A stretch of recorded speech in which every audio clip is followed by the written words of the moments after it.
History is filled with events that are carefully recorded, taught in schools, and celebrated with parades. Yet, there are moments so explosive, so uncomfortable for those in power, that they are deliberately hidden from the public eye. One such story comes from the rugged hills of West Virginia, where, in 1921, the United States government turned its weapons not against a foreign enemy but against its own citizens. It was not an invasion, not an act of terrorism, but an armed rebellion born out of desperation and suffocating oppression. This forgotten chapter is known as the Battle of Blair Mountain, the largest labor uprising in American history, and one of the most shocking confrontations ever fought on U.S. soil. Picture the scene, August 1921.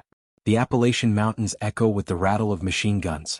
Explosions shake the valleys as over 10,000 coal miners, armed with rifles, shotguns, and whatever weapons they could find, march against private armies, corporate militias, and eventually the full might of the United States military.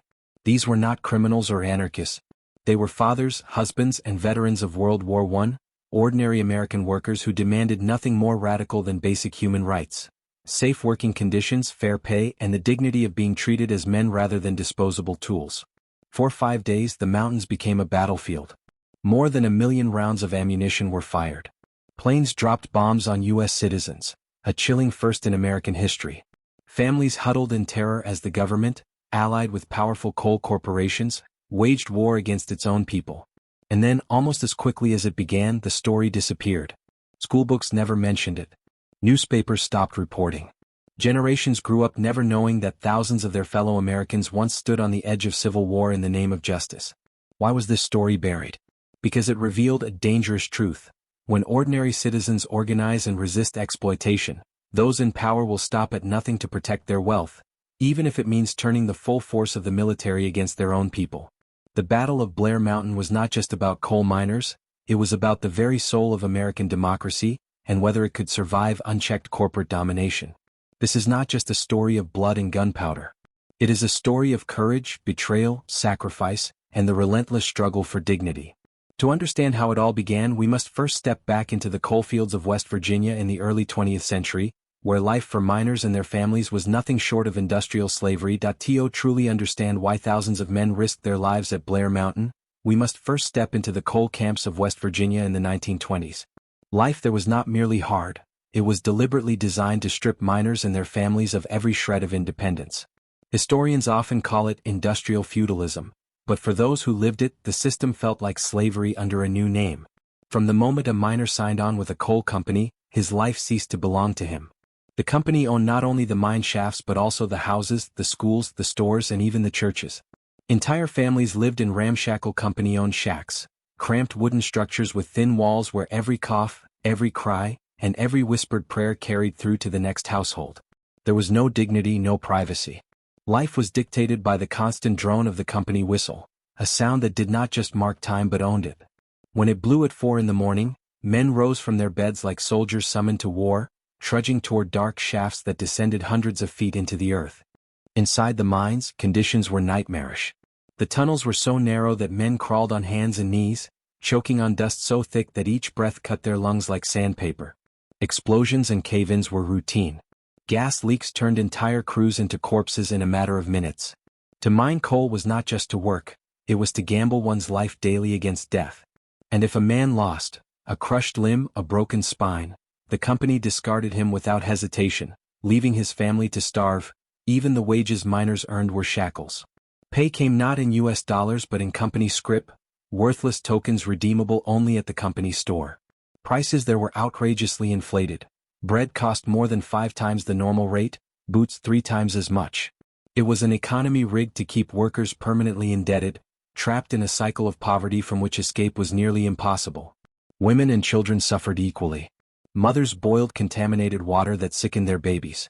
Preventable diseases swept through the camps, but the company doctor charged fees far beyond a miner's monthly earnings. Children learned just enough at company schools to sign their names on contracts, ensuring another generation of servitude. If a family dared to complain, they faced immediate eviction, tossed into the mud by armed guards, their meager belongings scattered before their neighbors' eyes. This was not freedom. It was a system that stripped workers of autonomy and reduced them to little more than property. To live in a coal camp was to exist at the mercy of men who measured human life in profit margins.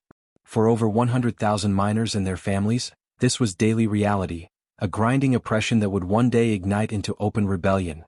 Every great uprising begins with voices that refuse to be silenced, and in the coalfields of West Virginia, one of those voices belonged to Frank Keeney.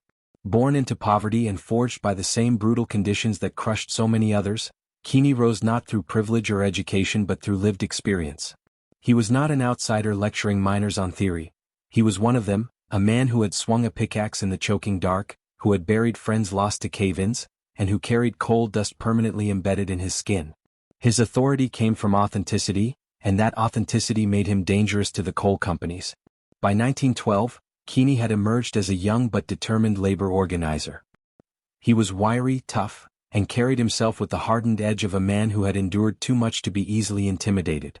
His eyes burned with intensity, and his speeches carried the raw energy of someone who not only understood suffering but also believed passionately that things could be different. To the miners he was more than a leader, he was a reflection of their own struggles and their unspoken rage. Keeney began his work in secret. The coalfields were crawling with company spies, men paid to report any whisper of union activity. Organizing openly meant a swift beating, eviction, or worse. So Keeney moved like a shadow, slipping between camps, meeting miners in abandoned shafts, barns, or hidden clearings in the woods. He spoke in coded language, spreading the gospel of resistance one miner at a time. His goal was not just to demand higher wages or safer conditions. It was to break the stranglehold of a system that treated human beings like disposable machinery. The danger was immense. Coal companies did not rely on polite warnings or legal action to crush dissent. They unleashed brutal force through private armies and paid mercenaries who enforced corporate will with guns and fists. Keeney knew that every speech he gave, every meeting he organized could end in his murder. Yet he pressed on, driven by a belief that the only way miners could win their freedom was by standing together. Over time his persistence bore fruit. By the late 1910s, thousands of miners had secretly aligned themselves with Keeney's movement. His network stretched across southern West Virginia, uniting men who once felt powerless into a force that could no longer be ignored.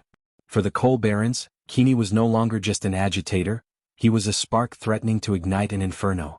Keeney's story reminds us that revolutions rarely begin with sudden explosions.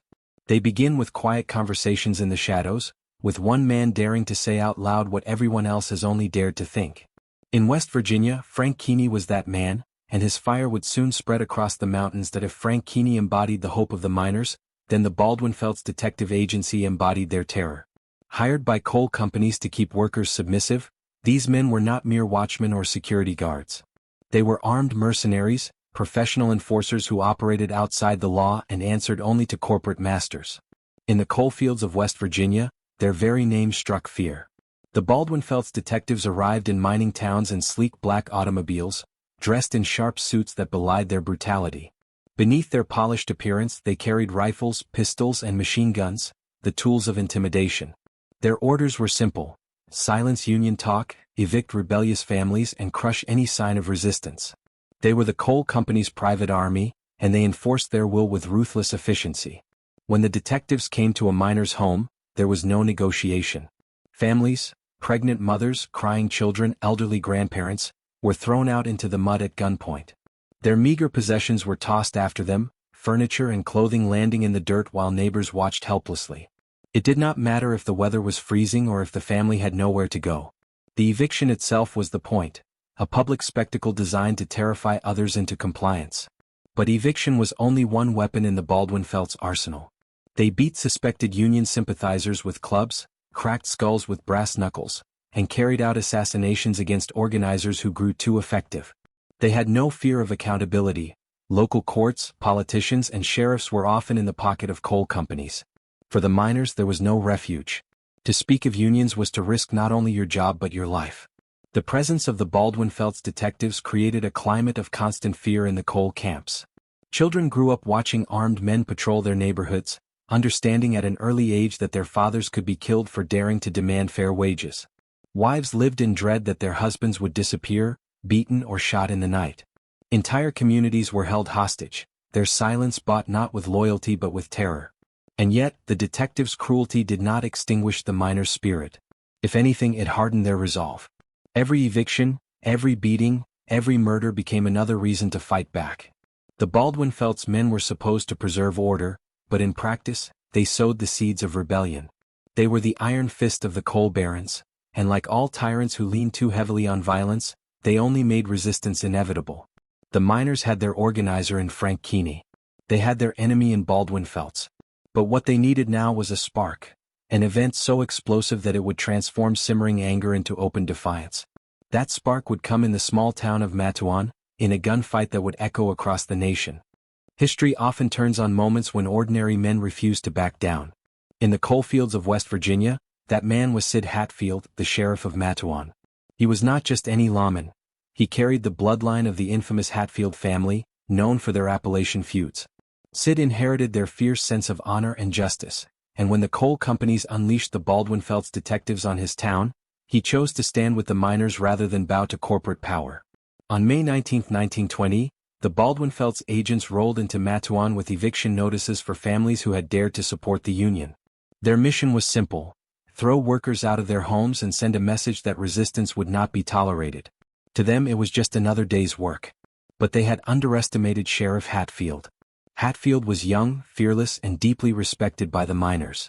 Unlike many local officials who bent to the will of the coal barons, he believed the law should serve the people, not corporate interests. When the detectives began their evictions, Hatfield confronted them, not with threats, but with a warrant for their arrest, accusing them of illegal activity. For the first time in years, someone with legal authority dared to hold the Baldwin-Felts accountable. The confrontation escalated quickly. Angry words were exchanged. Hands twitched toward holsters. Then, in a flash, gunfire erupted in the streets of Matewan. The battle lasted barely 10 minutes, but when the smoke cleared, 10 men were dead, including Matewan's mayor and 7 Baldwin-Felts agents, among them the 2 brothers who led the detective force. Against all odds, Hatfield and the miners stood victorious. News of the gunfight spread through the coal camps like wildfire. 4 miners who had lived in fear for generations, Hatfield's stand was a revelation. Here was proof that the coal company's private army was not invincible.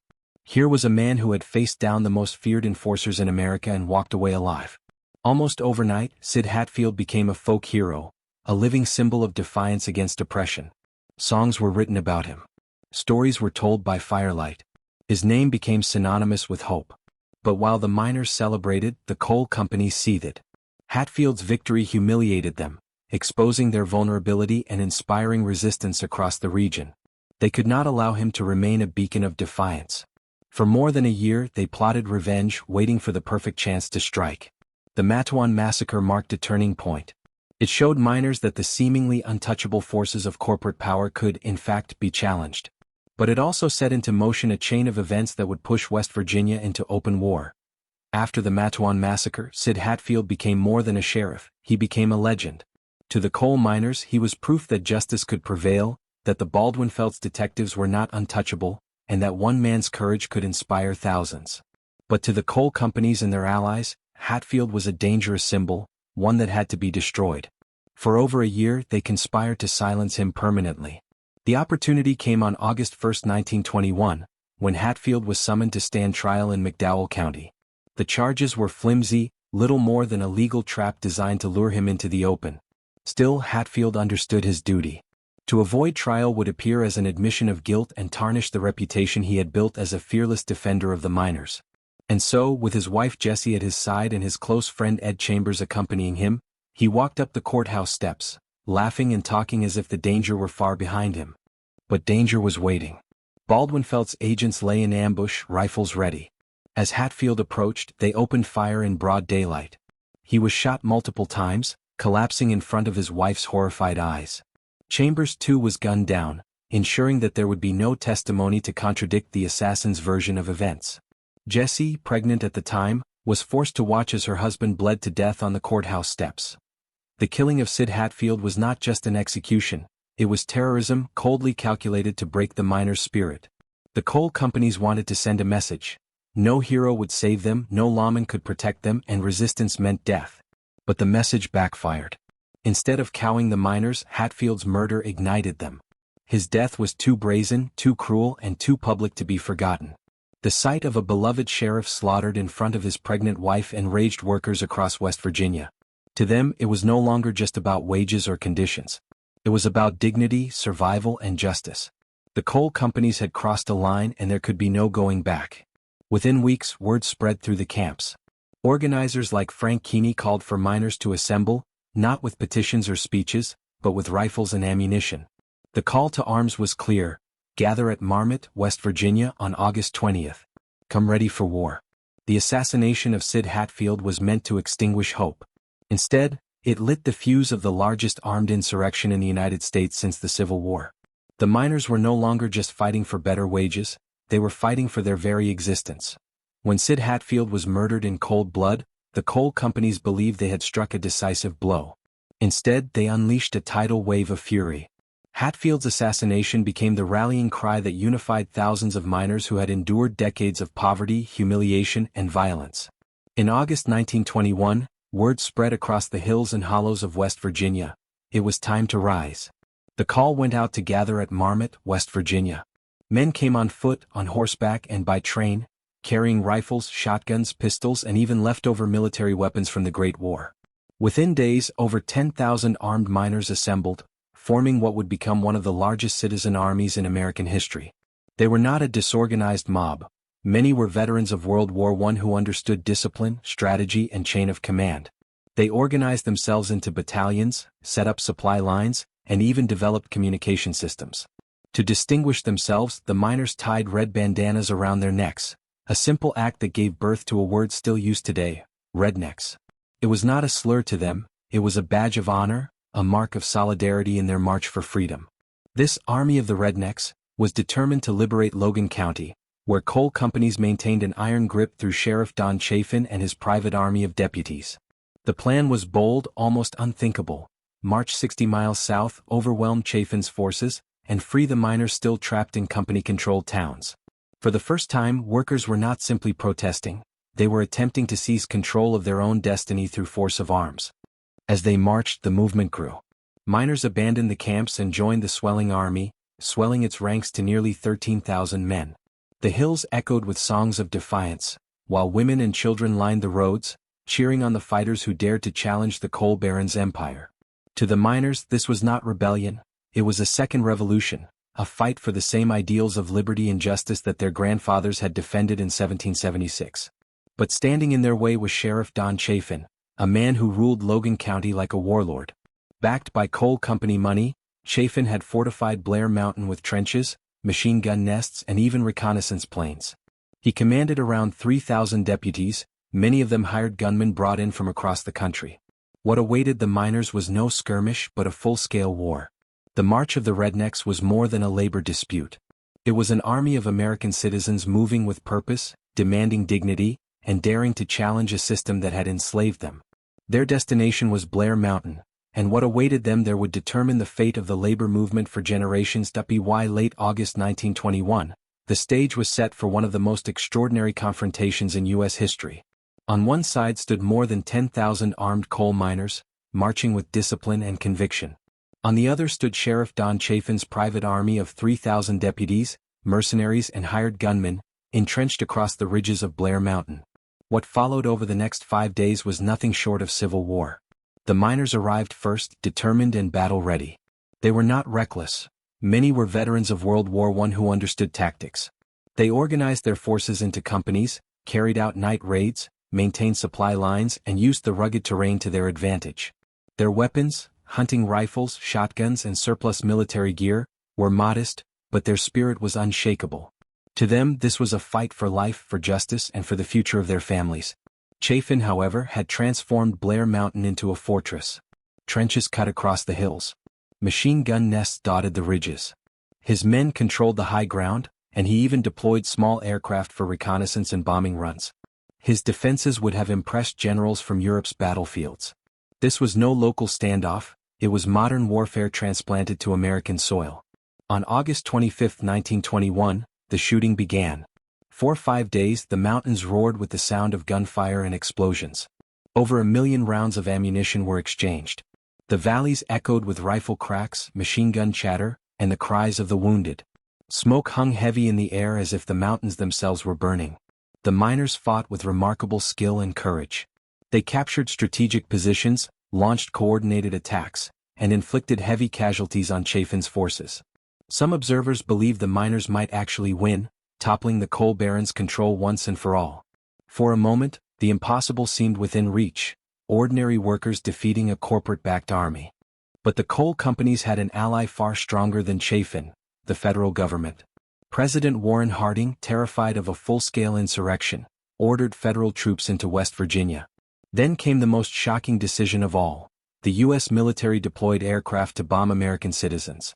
For the first time in history, the government turned its planes not against foreign enemies but against its own people, workers who had once fought under its flag in Europe. The psychological toll was devastating. Many miners broke down, unable to fire on the very soldiers they had once served beside. Others threw down their weapons in despair, knowing they could not fight both Chafin's army and the United States military. Slowly the rebellion unraveled. By September 2, 1921, the battle was over. Hundreds were dead or wounded. The miners' dream of liberation had been crushed, not by the coal companies alone, but by the combined might of corporate wealth and federal power. Blair Mountain was soaked in blood, and its legacy would be buried under silence. The guns fell silent on September 2, 1921, but the consequences of Blair Mountain echoed for decades. The miners, who had marched with such hope and courage, now faced the crushing weight of defeat. Hundreds lay dead or wounded across the hillsides, families were shattered, and the coal companies had reasserted their dominance with brutal clarity. Yet the most devastating blow came not from bullets, but from the machinery of law and memory. In the days following the battle, the crackdown was swift. Over 500 miners were arrested, many charged with crimes as extreme as treason against the United States, the only time in American history that such charges were brought against workers for labor activity.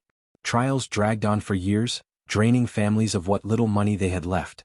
Some men were acquitted, others imprisoned, but all were left with scars, financial, emotional, and physical, that would last a lifetime.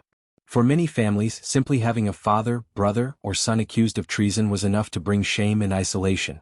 Meanwhile, the coal companies consolidated their victory. They used the uprising as justification to tighten control, reinforce blacklists, and punish anyone suspected of Union sympathy. The message was clear: challenge us again and the consequences will be even harsher.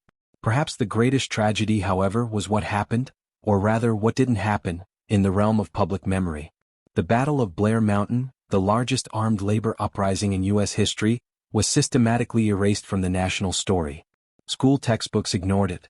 Newspapers stopped reporting on the miners' trials. Government officials quietly buried records. Within a single generation, the event had vanished from mainstream history, replaced by silence. Families of participants often kept quiet, fearful of retaliation that might continue for years. The story survived only in whispered family tales and Appalachian folk songs. Why such deliberate erasure? Because Blair Mountain exposed a truth too dangerous for elites to acknowledge: that American democracy could and did turn its guns on its own citizens to protect corporate wealth. It revealed the fragility of workers' rights in the face of unchecked capital and state power. If remembered honestly, it might have inspired future generations to question the alliances between government and big business. And so, it was buried. For decades, Blair Mountain lived in the shadows, a forbidden memory passed quietly from parent to child. Its defeat was not just military, it was historical, cultural, and political. The miners had lost their battle on the ground, and then they lost again in the collective memory of a nation unwilling to face its own contradictions. But while the story was suppressed, it was not destroyed. Seeds had been planted, seeds that would one day grow into victories for future generations of workers. Though the miners at Blair Mountain were defeated in 1921, their struggle did not end there. In many ways, their sacrifice planted the seeds of progress that future generations would harvest. The blood spilled on those Appalachian ridges became the foundation for workplace protections, union rights, and labor laws that we often take for granted today. Every 8-hour workday, every workplace safety regulation, every workers' compensation program owes a debt to those miners who dared to rise up when no one else would. The miners did not live to see many of these victories. In the immediate aftermath, their families endured poverty, shame, and silence. Yet their defiance was not wasted. Over the following decades, the labor movement in America grew stronger, eventually winning monumental legislation such as the National Labor Relations Act, the Fair Labor Standards Act, and the Occupational Safety and Health Act. These laws, though imperfect, reshaped the American workplace, ensuring that future workers would not face the same level of exploitation. The miners' legacy lived on in every contract signed by a union, in every workplace safety inspection, and in every paycheck that honored basic human dignity. But Blair Mountain's lessons extend beyond history books. It forces us to confront a harsh truth: progress is never given freely. The coal miners learned that justice is not granted by benevolent corporations or sympathetic politicians. It is won through struggle, sacrifice, and solidarity. The system that crushed them revealed something fundamental about America. When profits are threatened, those in power will often side with capital over human lives. That reality has not disappeared. Today, as workers face new challenges, automation, wage stagnation, union busting, and corporate monopolies, the story of Blair Mountain is more relevant than ever. It reminds us that ordinary people, when pushed to the breaking point, are capable of extraordinary courage. It reminds us that resistance, even when it seems hopeless, can plant seeds that grow into victories for the next generation. And it reminds us that silence is dangerous. When history is buried, the lessons of sacrifice risk being forgotten. Blair Mountain also redefines patriotism. The miners were not rebels against America. They were patriots fighting for the truest form of democracy, a society where human dignity is valued over corporate wealth. Their stand echoes the spirit of 1776, proving that the fight for freedom did not end with the Revolutionary War. It continued in the coalfields, where workers demanded the same rights their forefathers had fought for. The Battle of Blair Mountain stands as both a warning and an inspiration. It warns us of the dangers of unchecked corporate power, and it inspires us with the courage of ordinary men who chose dignity over submission. Their struggle may have been silenced, but it was never in vain. The real history of America is written not just in the halls of government or the fortunes of the wealthy, but in the sweat, blood, and sacrifice of workers who refused to accept injustice.